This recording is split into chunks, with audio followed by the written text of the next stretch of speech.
اعوذ باللہ من الشیطان الرجیم، بسم اللہ الرحمن الرحیم۔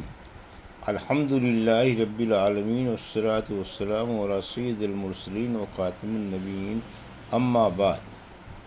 صحیح بخاری، باب فضائل اصحاب النبی، حدیث نمبر 3728، اردو ترجمہ۔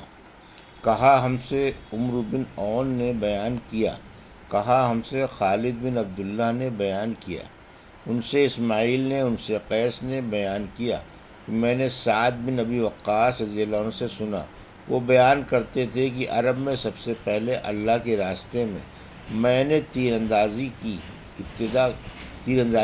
تھی، یعنی ابتدائے اسلام میں ہم نبی کریم صلی اللہ علیہ وسلم کے ساتھ اس طرح غزوات میں شرکت کرتے تھے کہ ہمارے ساتھ درخت کے پتوں کے سوا کھانے کے لیے بھی کچھ نہ ہوتا تھا۔ اس سے ہمیں اونٹ اور بکریوں کی طرح اجابت ہوتی تھی، یعنی ملی ہوئی نہیں ہوتی تھی۔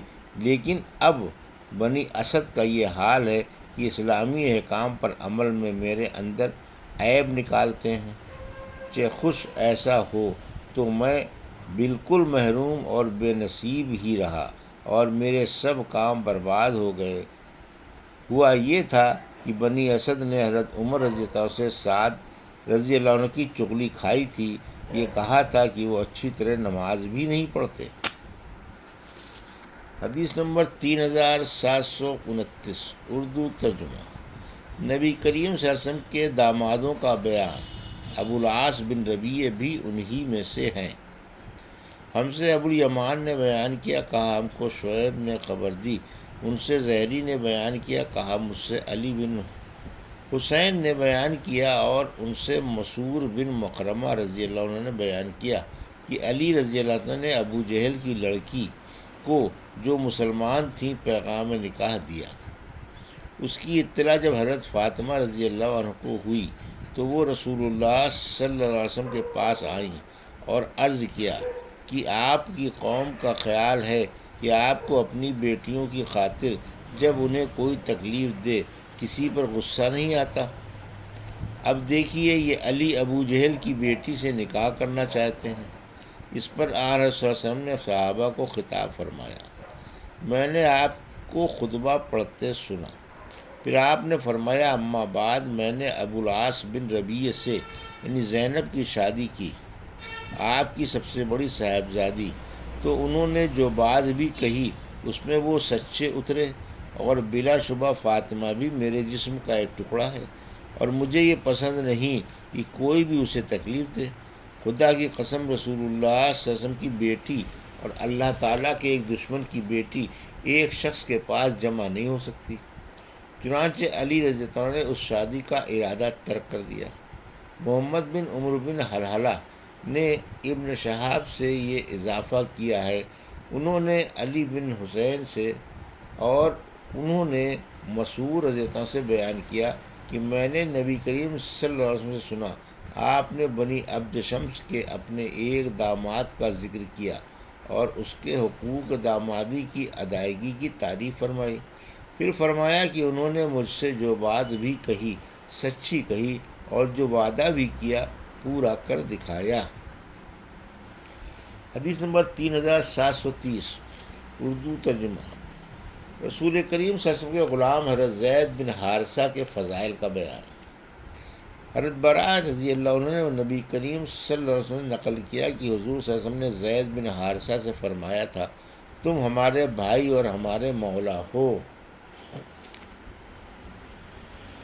ہم سے خالد بن مخلد نے بیان کیا، کہا ہم سے سلیمان نے بیان کیا، کہا مجھ سے عبداللہ بن دینار نے بیان کیا، ان سے عبداللہ بن عمر رضی اللہ عنہ نے بیان کیا کہ نبی کریم صلی اللہ علیہ وسلم نے ایک فوج بھیجی اور اس کا امیر اسامہ بن زید کو بنایا۔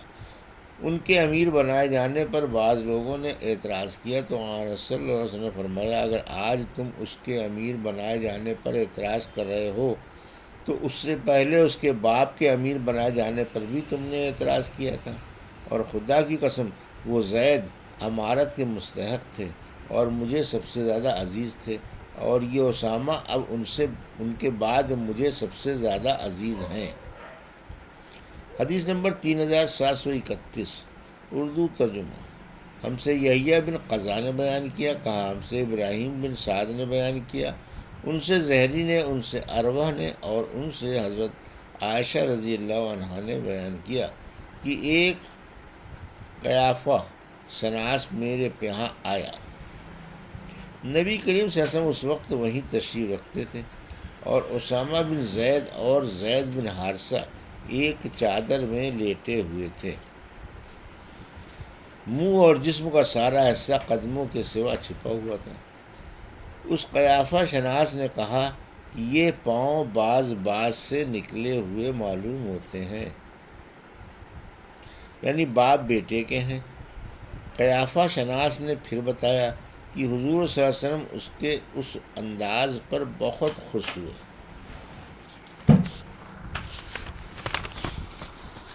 اور پھر آپ صلی اللہ علیہ وسلم نے عائشہ سے بھی یہ واقعہ بیان فرمایا۔ حدیث نمبر 3732، حضرت اسامہ بن زید رضی اللہ عنہ کا بیان۔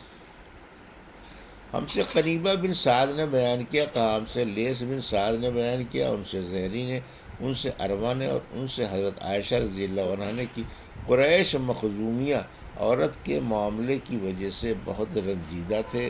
انہوں نے یہ فیصلہ آپس میں کیا کہ اسامہ بن زید رضی اللہ عنہ کے سوا جو رسول اللہ صلی اللہ علیہ وسلم کو انتہائی عزیز ہیں، اس عورت کی سفارش کے لیے اور کون جرأت کر سکتا ہے۔ حدیث نمبر 3733، اردو ترجمہ دوسری سند۔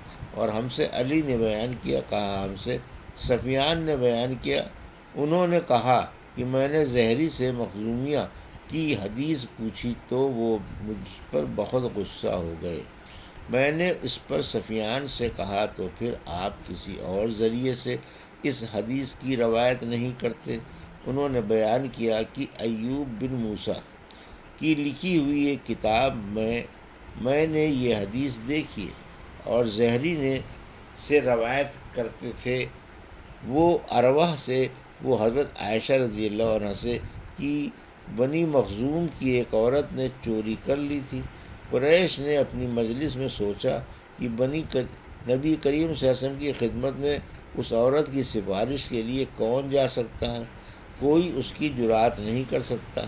آخر حضرت اسامہ بن زید رضی اللہ عنہ نے سفارش کی تو آن صلی اللہ علیہ وسلم نے فرمایا، بنی اسرائیل میں یہ دستور ہو گیا تھا کہ جب کوئی شریف آدمی چوری کرتا تو اسے چھوڑ دیتے، اور اگر کوئی کمزور آدمی چوری کرتا تو اس کا ہاتھ کاٹتے۔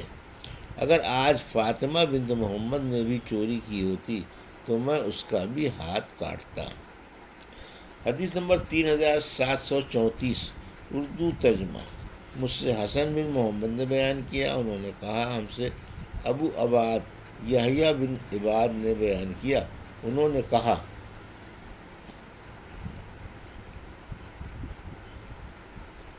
ہم سے معصوم نے بیان کیا، انہیں عبداللہ بن دینار نے خبر دی کہ عبداللہ بن عمر رضی اللہ عنہ نے ایک دن ایک شخص کو مسجد میں دیکھا کہ اپنا کپڑا ایک کونے میں پھیلا رہے تھے۔ انہوں نے کہا دیکھو یہ کون صاحب ہیں، کاش یہ میرے قریب ہوتے۔ ایک شخص نے کہا اے ابو عبد الرحمن، کیا آپ انہیں پہچانتے ہیں؟ محمد بن اسامہ ہیں۔ ابن دینار نے بیان کیا کہ یہ سنتے ہی حضرت عبداللہ بن عمر رضی اللہ عنہ نے اپنا سر جھکا لیا اور اپنے ہاتھوں سے زمین کو ردنے لگے، پھر بولے اگر رسول اللہ صلی اللہ علیہ وسلم انہیں دیکھتے تو یقیناً آپ ان سے محبت فرماتے۔ حدیث نمبر 3735، اردو ترجمہ۔ ہم سے موسیٰ بن اسماعیل نے بیان کیا، کہا ہم سے معتمر نے بیان کیا، کہا کہ میں نے اپنے باپ سے سنا، کہا ہم سے ابو عثمان نے بیان کیا اور ان سے حضرت اسامہ بن زید رضی اللہ عنہ نے بیان کیا کہ نبی کریم صلی اللہ علیہ وسلم انہیں اور حضرت حسن رضی اللہ عنہ کو پکڑ لیتے اور فرماتے اے اللہ تو انہیں اپنا محبوب بنا کہ میں ان سے محبت کرتا ہوں۔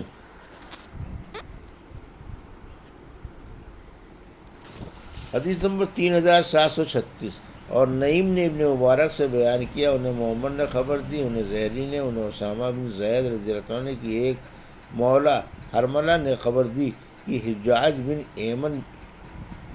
ام ایمن کو عبداللہ بن عمر رضی اللہ عنہ نے دیکھا کہ نماز میں انہوں نے رکوع اور سجدہ پوری طرح نہیں ادا کیا۔ ایمن بن ام ایمن اسامہ رضی اللہ عنہ کے ماں کی طرف سے بھائی تھے۔